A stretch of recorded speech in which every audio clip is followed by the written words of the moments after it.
Bienvenidos a su escuela sabática en ¡Familia!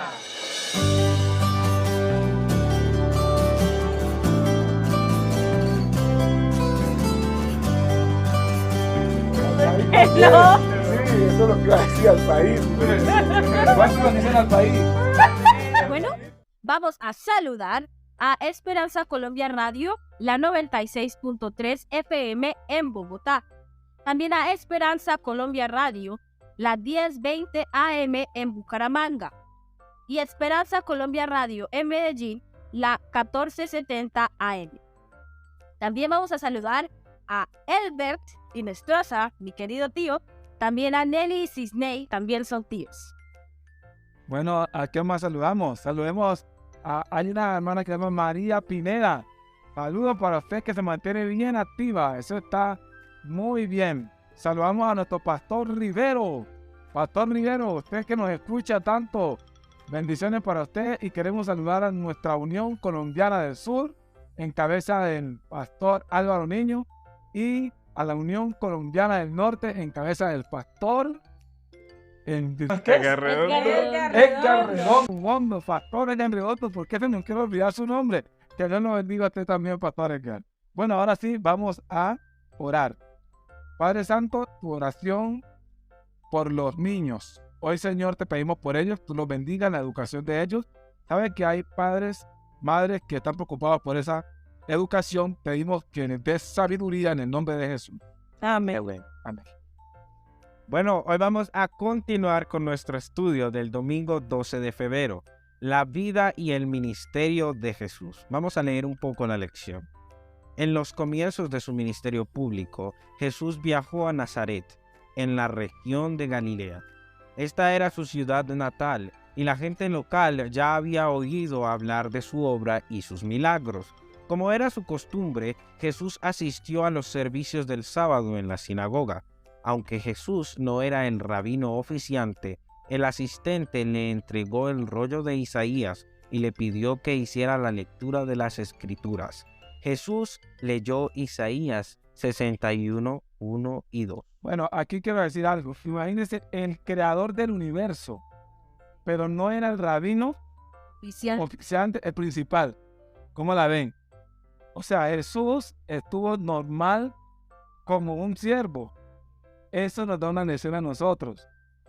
Es posible que usted piense que merece tener el lugar principal, pero si Jesús fue capaz de ocupar un lugar que no era el principal, a veces hasta el último, de lavar pies y de hacer todo, eso nos debe dar una lección a nosotros de humildad. ¿Perdió algo Jesús por no ser el principal? No perdió nada. Antes nos dio una lección de vida. Vamos a leer entonces lo que dice la Escritura, Noemi. Lee Lucas 4:16 al 19 y compáralo con Isaías 1:61, 1 y 2. También vamos a ver Lucas 7:19 y 23. ¿Por qué crees que Jesús escogió este pasaje específico? ¿Por qué estos versículos de Isaías se consideraban mesiánicos? ¿Qué revelaban acerca de la obra del Mesías? Dice la palabra de Dios, Lucas 4:16 al 19. Vino a Nazaret donde se había criado y en el día de reposo entró en la sinagoga conforme a su costumbre y se levantó a leer. Y se le dio a leer del libro del profeta Isaías y habiendo abierto el libro halló el lugar donde estaba escrito: El Espíritu del Señor está sobre mí, por cuanto me ha ungido para dar buenas nuevas a los pobres.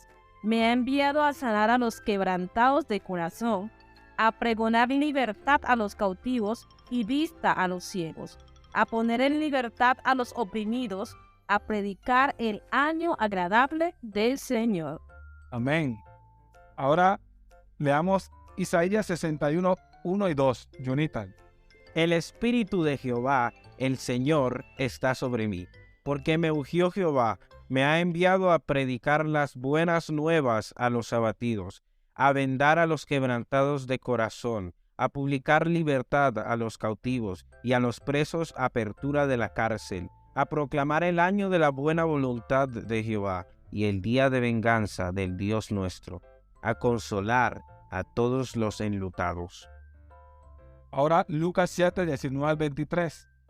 y los envió a Jesús para preguntarle: ¿eres tú el que había de venir o esperamos a otro? Cuando pues los hombres vinieron a él, dijeron: Juan el Bautista nos ha enviado a ti para preguntarte: ¿eres tú el que había de venir o esperamos a otro?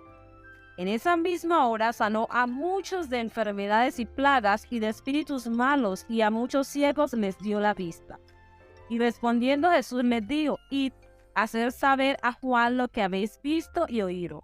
Los ciegos ven, los cojos andan, los leprosos son limpiados, los sordos oyen, los muertos son resucitados, y a los pobres es anunciado el evangelio. Y bienaventurado es aquel que no halle tropiezo en... Palabra de Dios. Amén. Oiga, Jesús a donde estaba trayendo soluciones. O sea, dando comida, sanando a los enfermos, curando a la gente de sus dolencias, echando fuera los espíritus malignos. O sea, ¿cómo era posible que las personas se olvidaran de Jesús o que no lo recordaran? Era realmente Imposible. No, o sea, después de hacer tantas cosas por las personas, la gente nunca tiende a olvidarse de aquellos que le hacen bien. O sea, es muy difícil sacarlos de la memoria. Entonces la pregunta que yo le hago a mi familia principalmente es: ¿están las personas recordándonos por nuestras buenas obras? O sea, que cuando Noeli se va a un lugar diga: oiga, hermano, ¿cuánto ayudaba aquí? ¿Cuánta bondad que esta niña, mire cómo colaboraba? O la gente dice: uy, gracias que se fue, ¿verdad? Que no vuelva estos días por aquí. ¿Cómo nos recordarán? Hazte esta pregunta. Escriba ahí en los comentarios: quiero ser recordado como alguien que sirve, como alguien que ayudó y que está dispuesto a ayudar. Escribe cualquiera de esas preguntas. Así es. Vamos a mirar lo que sigue. Como los dirigentes religiosos aparentemente habían pasado por alto las profecías que hablaban de un Mesías sufriente y habían aplicado mal las que apuntaban a la gloria de su segunda venida, que debería servirnos como recordatorio de la importancia de entender realmente la profecía, la mayoría de la gente creía en la falsa idea de que la misión del Mesías era librar a Israel de sus conquistadores y opresores, los romanos. Pensar que la declaración de misión del Mesías provenía de Isaías 61, 1 y 2 debió de haber sido un verdadero shock. Y a mí me parece también muy interesante que los judíos y también muchas veces nosotros podemos tender a proponer una idea de que Jesús viene a destruir esto y a destruir otro, porque ellos pensaban: bueno, Jesús va a acabar con los romanos, va a solucionar este problema de esta forma, pero no tenían en su mente a un Mesías sufriente, como nos dice la lección, un Mesías que estaba dispuesto a sanar y a curar los corazones, no a herir a la gente con las espadas y que la lanza, que no, que sangre. O sea, ustedes ya saben a lo que me refiero. Entonces, muchas veces nosotros también podemos tener esas percepciones de Dios, y eso es lo que Jesús también quiere cambiar en nuestro corazón. Que aunque Dios sí también utiliza el poder, porque es poder, nosotros podemos, o sea, Dios es muy poderoso, en lo que me refiero. Nosotros podemos entender que Jesús también es amor. Dios es amor. Muy bien. Sí, los pobres generalmente eran menospreciados por funcionarios inescrupulosos como los recaudadores de impuestos, los comerciantes e incluso sus propios vecinos. Comúnmente se pensaba que la pobreza era una maldición de Dios y que ellos mismos tenían la culpa de su infortunio. Con esta mentalidad eran pocos los que se preocupaban por los pobres y su situación miserable.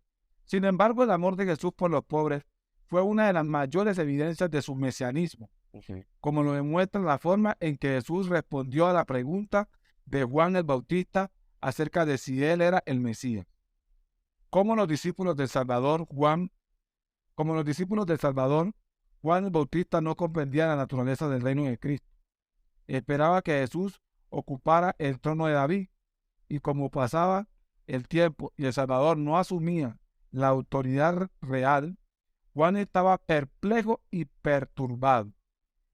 Ahí Esa de toda la gente, 186. ahí también me interesa bastante esa parte que dice que Juan el Bautista no comprendía la naturaleza del reino de Cristo y que el tiempo pasaba y que él se iba desesperando. Y muchas veces nosotros también podemos estar en pruebas y vemos que el tiempo pasa y como que nada cambia y ahí podemos pensar que, bueno, ¿qué le pasó a Dios? O sea, ¿sí está Dios es la solución o toca hacer otra cosa? Y me parece también que la respuesta que Jesús le dio a Juan es muy reconfortante, porque Jesús no le fue a decir, a convencerlo, no. Recuerda que las escrituras dicen de mí tal y tal cosa, las escrituras dicen, y es cierto, nosotros debemos basar nuestra fe en las escrituras, pero Dios también tiene esas muestras de amor incondicionales que pone en nuestra vida para ayudarnos a crecer en fe, que a pesar de que sí estamos basados en las escrituras, esas muestras de amor que Él nos da reaniman ese amor que tenemos por Él. Y eso es algo muy interesante en esta lección. Vale, muy bien, mío, gracias. La religión pura y sin mancha ante Dios el Padre es en esta: visitar a los enfermos y a las viudas en sus tribulaciones, y guardarse sin mancha de este mundo. ¿Cómo debería ayudarnos este versículo a establecer nuestras prioridades religiosas? Bueno, yo pienso que esta pregunta se la vamos a dejar a ustedes para que ustedes la respondan en los comentarios y nos digan cuál sería su respuesta para esta pregunta. Bueno, entonces hemos llegado al final de nuestra escuela sabática en familia.